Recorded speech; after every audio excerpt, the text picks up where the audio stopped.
We welcome to the show Beth Neilsen Chapman. How's it going? It's going good. We're almost through the end of this year, which makes me very happy for all Yeah, these me years. too.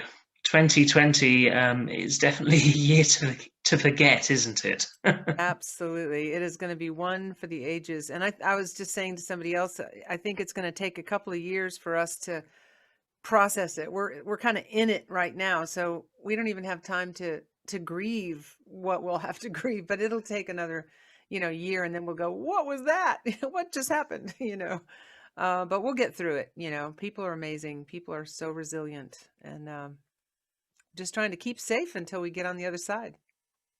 So how's it been in Nashville? Have you been in lockdown or I personally have been in lockdown since February. I mean, I wow. I have not even been to a grocery store. I order online and they leave it at my porch, and I'm a breast cancer survivor, so I have to be super careful with, I'm fine. My health is great.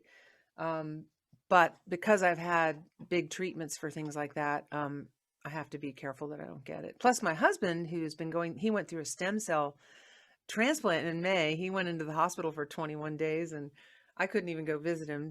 He's much better now, but it's just been a crazy year, and I can't even like whine about it because every time I look around there's somebody worse off than me. So I'm just trying to keep my sense of humor and stay active and keep writing songs and teaching workshops online, and I'm getting ready to do some concerts online. I've been going through kind of a big technological learning curve. But as you can see, my studio is all blinged out and Looks ready to lovely. go. Yeah, I like what you've done. Yeah. Well, this has been up since June. Because you can't have too many sparkly lights to keep your spirits up. Definitely not. And it's interesting, isn't it? On other interviews I've done, it's getting used to Zoom as well, isn't it, for artists? Yeah, it's a different world, and I didn't know if I could really teach like a workshop online, but I'll have like up to 20 people and we're all in our little windows, and it's kind of interesting because you can see into people's worlds and you get a sense of what they're about in a different way than if you meet up in a group. Although I prefer being in person, but it's been amazing. And the whole thing where you're doing a concert and you see the comments and they're like once removed. We're going to be really grateful to get in front of a live audience again. Oh yeah, but everybody is Totally. waiting for that moment, aren't they? Definitely. Absolutely. Yeah, So you have a new Christmas song out called I Please do. Tell Santa. What can you tell us about it?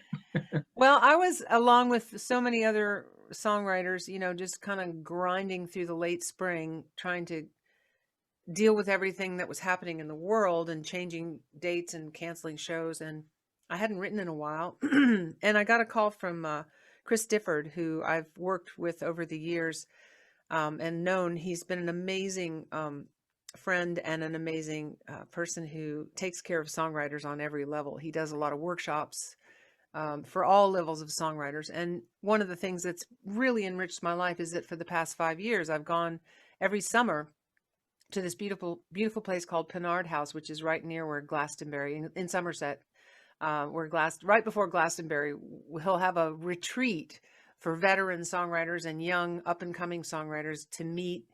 And I told a friend, it's like going to Downton Abbey, except you get to get up in the morning and write with Graham Gouldman the next day. It's like heaven for a songwriter. So we've been doing that every year. And this year, of course, we couldn't do it because of the pandemic. So he said, we're going to do this on Zoom. We're going to create a project. And he had this amazing photographer that was also a frontline nurse. And we created songs around her photographs of what it was like on the front lines. And we did a whole project called Song Club, which came out just a little bit ago. And in the midst of all that, I started writing again, and thank God, because that's been a lifesaver for me and all of us, really. So I was thinking, we really need a Christmas song. We need something funny, and what would we write about? And I thought, well, we'd ask Santa to help us. So that's what got me going on this song. And I wrote it in about 10 minutes, honestly. And all those Christmas carols were overlapping in my head. And I thought, well, you could all actually sing them all at the same time. So I did that for the solo, Christmas Carol solo. Anyway, it was really a joy, to do it. And I thought, well, if I'm going to put it out, it better be this year. in the And midst of all Christmas this. songs are big this year, aren't they? They're back. Yeah. Are you noticing a lot of them are sort of pandemic Christmas songs? Because it wouldn't surprise me if they were. Quite a few, yeah. Yeah. Not all of them, but quite a few, yeah. Yeah. Well, I figure we have to laugh, we have to try to save as much of Christmas as we can. But I beg people to be careful. This is not the year to go visit your family across town or across the country. Yeah. Americans are having a much harder time than British folks to mind the rules. We're just out of order over here. So that's part of the frustration I have because we actually will get through this faster if everybody would just do all the things to stay safe. But there's a lot of vagabonds out there, a lot of rogue non-mask wearers. So Oh dear, that's not good, is yeah, it? it's not good. It's not good. I just heard that you guys are being told to not do any big Christmas gatherings now, right? Has that just been changed? Well, it's meant to be free households, but they're saying if you have older relatives or Be if very anybody careful. has underlying health problems that you shouldn't visit. I think Right. that's the advice now. Um, I think it's smart, and we're so close. We've got this vaccine. It's just going to take a while for it to get distributed, and it would be such a shame to let our guard down now. So stay home, listen to the radio, and listen to my Christmas song. That's, perfect thing to do. yeah. So you must have done this song during lockdown. Have you done any more music? I have. I've been writing with Boo Harradine. Harradine.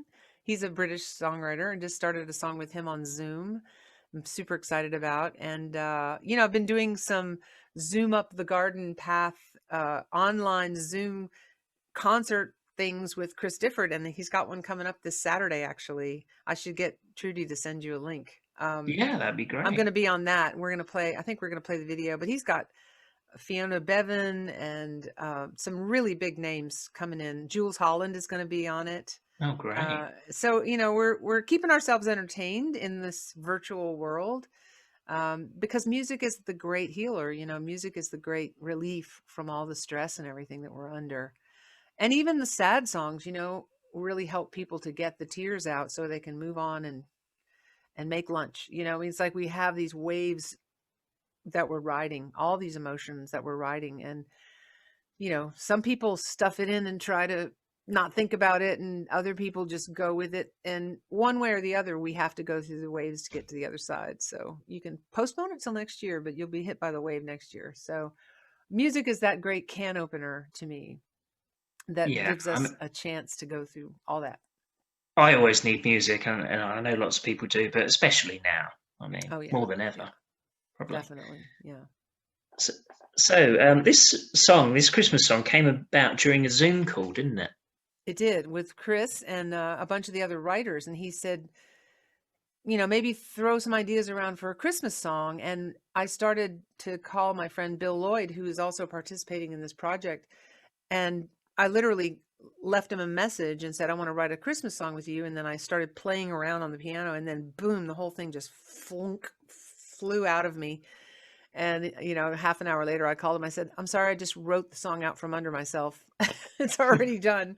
So yeah, but I didn't get it recorded quite in time to put it in the package with the rest of the songs. But it's kind of like on its own little sidecar coming out, with the holidays and everything. But it is an opportunity for me to talk about the Song Club as well, because it's just a fantastic project. And, all of the proceeds go to help the frontline workers and the NHS heroes, really. They're the heroes that we have today. So it's great. It's wonderful to be a part of that project. It came out in October, but it's inspired by the work of Hannah Grace Deller, who is a nurse on the front line. And in addition to being a pediatric matron, she's been documenting her colleagues' experiences. So these photographs were just incredible.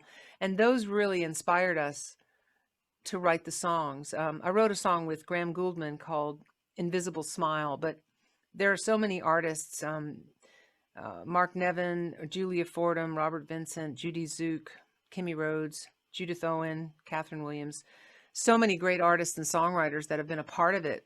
And it's out there now. It's actually a fantastic record. I listen to it all the time. Like, I'm in this record. Uh, and it's a, it's a way to turn the soil of the difficult stuff we're going through and make something grow from it. It's really part of what I love about being in the creative community, because we go through these terrible things in our life, and then it's sort of like when you get ready to grow a new garden, you got to break a lot of earthworms, but then you get flowers later on. So that's kind of what happened with this. Yeah. What's the name of the song again? Sorry. The song that I wrote with Graham Gouldman is called Invisible Smile. And it was inspired by looking at these pictures with all these people with masks, but you could see in their eyes, you could see that they were smiling. So Mm, there's the song that talks about, uh, being able to see someone smiling with their eyes. It doesn't really get into masks or no masks, because when I write a song, I try to transcend the situation and make it something that would 20 years from now somebody could hear this song and still identify with the beauty of how someone can smile with their eyes, and make it sort of timeless. great. I haven't listened to that yet. I'll have to Oh give that a yeah, go listen. check out the whole album. You'll want to play the whole thing. It's really Is great. the album out now or? Yeah, it came out in October. It's called Song Club. I can get a link sent to you as well. Yeah, that'd be great. And what was the process like of putting that together, the album? Well, we were all, there was probably 20 or 30 of us writing with each other, teaming up with each other. And we'd have these little Zoom meetings that were like, you know, cheerleading sessions, really, with Chris. How's it going? And, oh, we got some great songs today.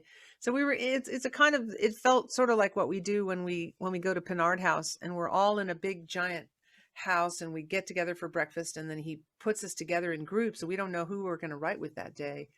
And there's this wonderful sort of competitive but supportive vibe about it. So that just transcended into Zoom world. And I didn't realize how much I needed that until I was doing it. And I realized, gosh, it's May and I haven't even, this is like the first time I've sat down to write a song, because it's been quite overwhelming, of course. But, when I teach my workshops, I'm always teaching people about, the most important thing to being a writer or a songwriter or a creative person is the show up muscle. You got to have that muscle working. If you don't show up, nothing's going to happen. And I would find myself postponing it and thinking, well, it's too busy to write. There's too much going on. Da, da. And then with Chris, it was like, okay, I got to get this done by Friday. And then next thing you know, I'm on a Zoom call with Graham. Graham Gouldman, of course, is just one of the heroes of one of my legendary, I hope I get to meet this guy kind of songwriters. He wrote all those great hits for 10cc. He wrote, when he was 19, I think he wrote Bus Stop for the Hollies. Wow. He's an incredible mountain of songs kind of songwriter. And we'd written before at Pinard House. We'd worked together. But this was like the first time we'd done it online. And the thing is, in Zoom, you if you play at the same time, it's off kilter. They need to fix that technology. If they could fix that, we could totally go to a whole other level. But on a Zoom call, you have to sort of take turns. Well, what about this chord? And then you can't really hear it while you're playing at the same time. So you have to go back and forth. But it worked out. We wrote a really cool song, and writing some more stuff together too. It's great. Great. And of course, you was hoping to tour the UK in November, but sadly, like everything else, it was cancelled. Are you Yeah. hoping next year? Fingers crossed. Definitely next year. I'm really hopeful that by the time we get to the midsummer, I think I'll be able to travel back over, and I will be doing a big, beautiful tour in the fall with a new record that I'm just finishing now, and I recorded it with Ray Kennedy producing, who is an amazing producer. And he got put a fantastic band together. We did all the tracks live, just bam, and all the vocals were done, and it's probably the most fun I've ever had making a record. And there's really a lot of the songs on the record are very upbeat and really feel good listening to. So I didn't realize when we were cutting these tracks back in February how that was going to be a thing. And that it was going to be this pandemic. Sorry, insert pandemic and wait a while, and then on the other end of the pandemic, when I'm listening now to the songs, I'm thinking, I'm so glad this record has got so much light in it, because we're going to need to feel good when we listen to music. Now, there's a couple of songs that'll make you cry, but you got to have those too. So, but Yeah. hopefully it'll be out by mid-year, and then I'll be touring a lot in the UK. And actually, I have the dates up on my website already, Oh, great. BethNeilsenChapman.com. Yeah. So, what's a couple of your favorite tracks from the new album? Oh man. Well, one of them is the first song on the record, I think, is going to be and I've named my tour after it. It's a song I wrote with Graham Gouldman again. It's called All Around the World. And I wrote it with Graham and uh Kennedy. God, let me see. I'm blanking on his name. The guy that wrote Change the World. Hold on. Okay, you may have to edit this out. Or you That's can, it's okay. part of the show. All around, ever since I went through breast cancer back in 2000, there's a folder for names that got I'm deleted from my terrible with hard drive. names as well. Gordon Kennedy. Okay, let me say that again.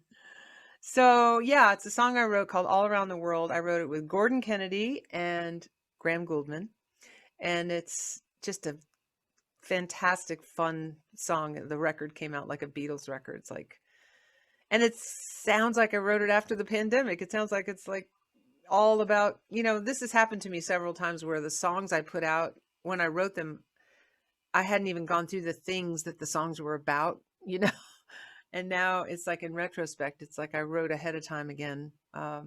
Anyway, it's a great song. Graham and I both recorded it. He put it out on his last record as well. And so you can check it out. Check out his version and maybe play that, and then mine will be coming soon. Yeah, I'll check that out. You Yeah. was inducted into the Songwriters Hall of Fame in 2016. That must have been a great moment for you.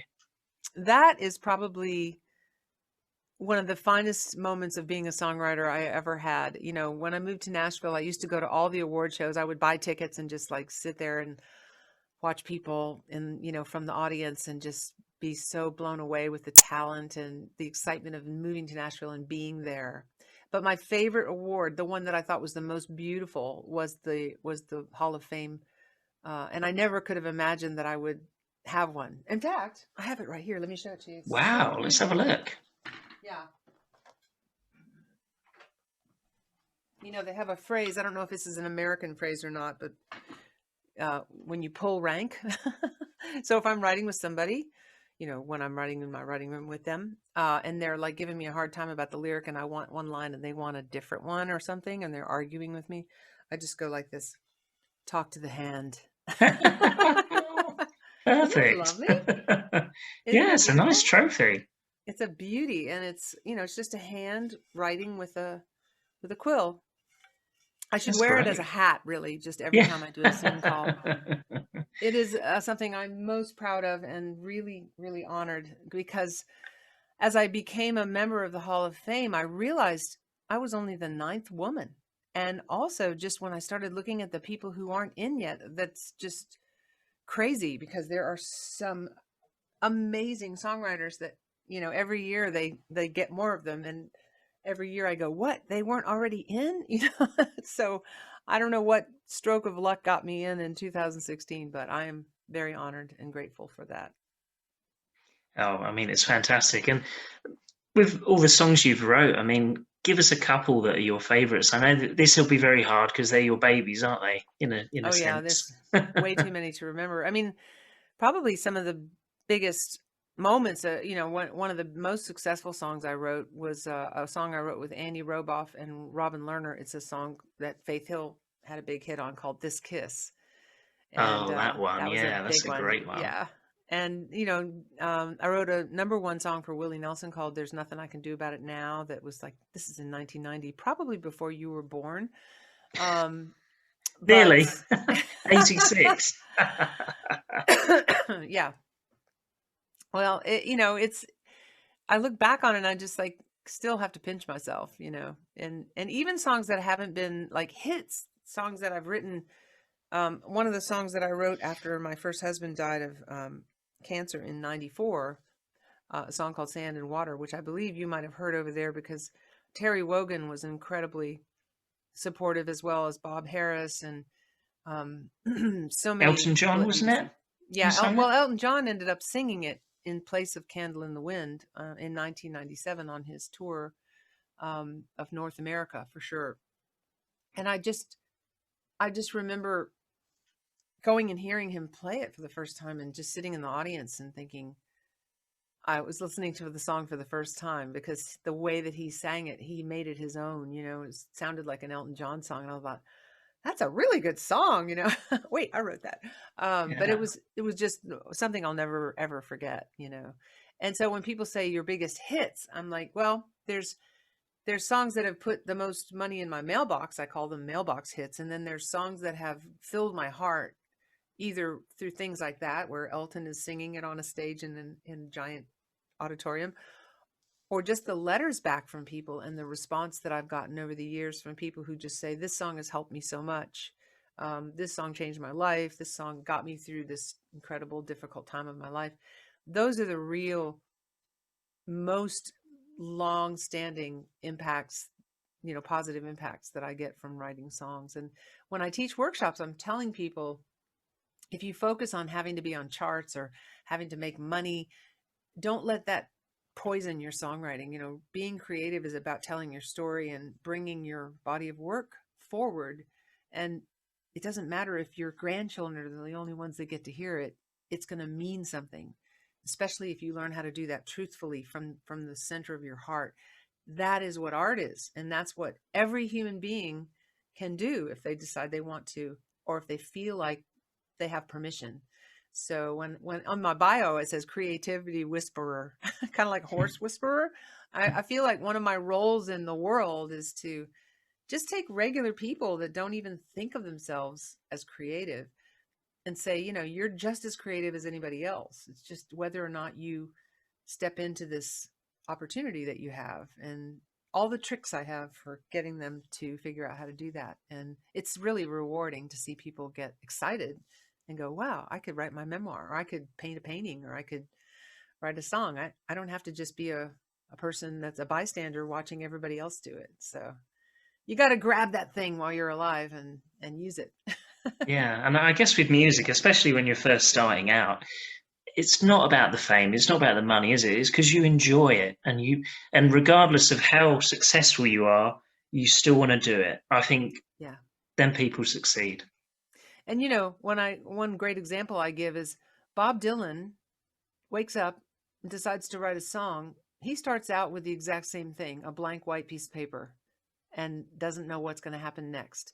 And to get back into that childlike place of just enjoying it is very difficult after you've had success.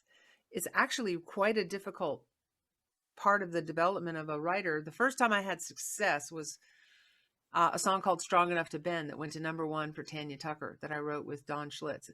And my phone started ringing and everybody wanted me to write another one of those for them. And I was like, I got another song I could give you, but I'm not going to write that one over and over again. And it really messed my head up for about 6 months till I got my head on the other side of it. And I realized I don't need to compare my work to this thing that's been successful. I need to start fresh, like a kid all over again, like blank white piece of paper. Don't know what it is yet. And that childlike innocence of where you start with something in creativity always is the same. And one of the things that I love about teaching is when I get people to realize that, then they realize when you haven't ever written a song and you're getting ready to try it for the first time, you're in a very powerful position because you don't have to compare it to anything. And it's just a different way of looking at it that frees people up to have fun and just play. And next thing you know, they might be writing something really good. Yeah, You know, it must depend on your circumstances as well. I mean, I remember hearing about with the Eagles, their first album, and then they did their second album, and they were in a different place, so they right. couldn't write the same kind of music. You No, know? but yeah, and all the great artists grow into different phases. And you take an artist like Joni Mitchell, and everybody was loving it, loving it, loving it. And then she went into this kind of really more jazz thing with Charles Mingus, and then her Dog Eat Dog is an album that's very political, and people were like, oh, I'm not sure I resonate with that one as much. And it's like, she didn't care. She's like, No. I'm over here doing this now. I'm not doing it for you. I'm doing it for me. And that to me is a true artist. And, that's it. You just keep finding what makes you feel passionate and you move into that. And it never, ever, ever is a repeat of the thing you've already done. Yeah. And to you, what makes a great song? It's quite a general question, but No, that's a great question because it's super simple. It's something that communicates something clearly from one human being to another that is set in a melodic rhythmic structure. It's that's a pretty good vague, answer. but Yeah, that kind of covers it all. So yeah. if I listen to your song and I don't know what you're talking about, then then the song's not finished.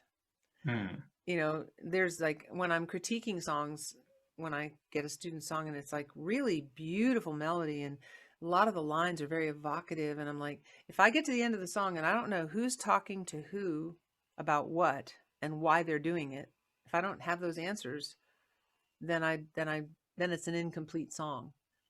And I'm all And about rewriting and honing it and making it clear so that people go, I get that song.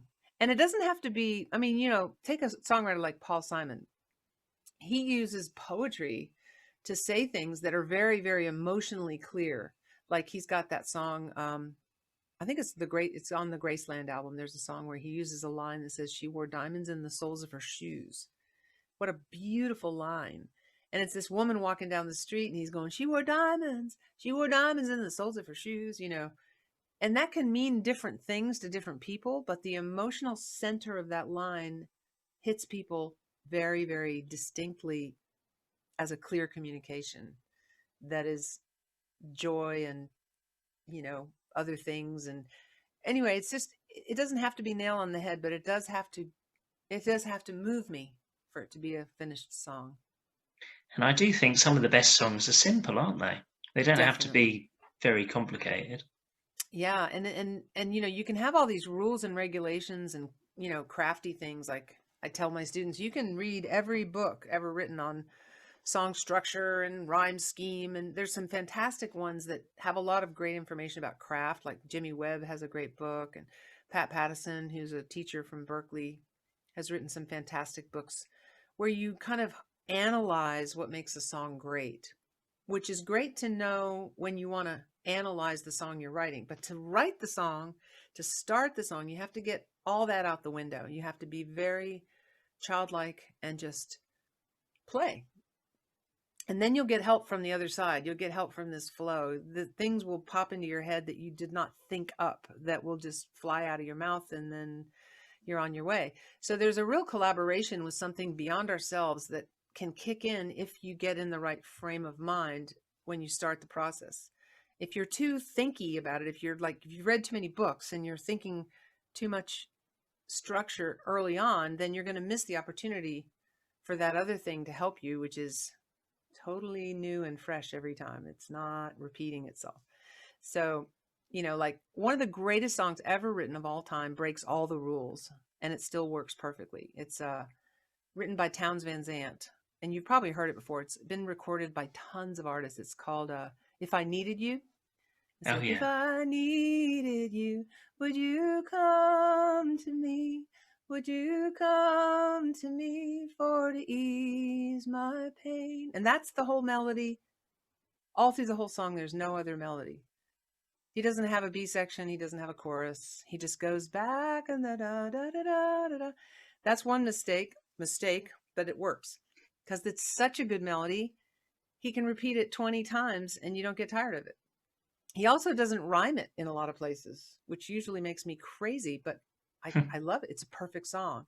He also starts talking about these characters, Luke and Lil, in the third verse, and you don't know who they are. They just show up, and he's talking about Luke and Lil agree. I'm like, who is Luke and Lil? But for whatever reason, it transcended all the rules, and it's considered one of the great songs ever written of all time. So, and people say, well, then if I don't have to rhyme, I said, no, you do have to rhyme unless you're going to be that brilliant, and then you don't have to rhyme. Okay, so there's there's rules until you can break the rules, and then you're fine. Yeah, That's that kind of creativity. annoys me as well, actually, with songs if they don't rhyme. I don't know if that's just a bit of a No, OCD thing, but no, most of the time they're much better if they rhyme. And only if you have something so extraordinary like that melody that was written by a master. Townes Van Zant's considered one of the great songwriters of all time. He got away with it because he's just on another, it's a whole other transcendent kind of level that breaches through all the rules and regulations to this place where nobody would touch that song with a 10-foot pole. Nobody would try to rhyme it or fix it, And Luke and Lil turn out to be parakeets, I think. really. Yep, they were parakeets. Well, it's been Crazy. lovely to speak to you, Beth. You too. You're a good question asker. So, Oh, thank uh, you. totally Uh, happy to talk to you again anytime. oh, that would be great. And just remind us again about the Christmas song. Christmas song is called "Please Tell Santa Claus," and it's supposed to bring you in a better mood, get us through this Christmas, and we still have to have it. We still have to have Christmas. And there's a really, really fun video. If you go, just put my name in and Google "Please Tell Santa Claus" and my name, Beth Neilsen Chapman. I recorded it in the studio with all sorts of fun filters, and then I had some friends throw in some extra stuff. So it's really, really a fun watch. So have a great holiday and try to wear your mask and all the things, and especially Americans. Okay. Let's get through this. Yeah, let's stay safe and let's have a nice Christmas. Yeah. And 2021, watch out. Here we come. Yeah, we all can't wait. All right. Thank you so much, Chris. That's all right. Thanks for joining us, Beth.